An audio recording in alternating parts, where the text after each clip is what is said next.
There are a lot of potential reasons why you might be experiencing trouble with your Starz and then you run into issues streaming it. Well, in today's tech video, I'm going to show you how to fix Starz on your Skyworth Smart TV.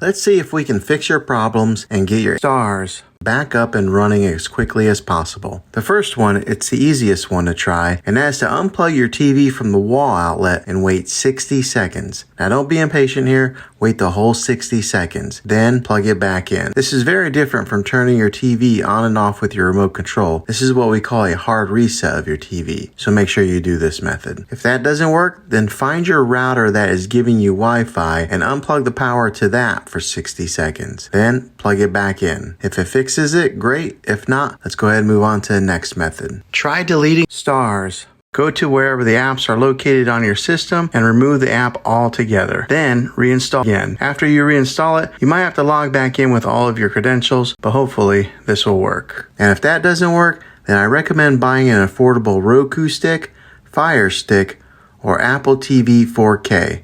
And plug that into your TV and use that as your main streaming player. And you'll be able to access Starz that way. I'll put links in the description down below of where you can get one. Well, hopefully this video was helpful. If it was, go ahead and throw a thumbs up on it.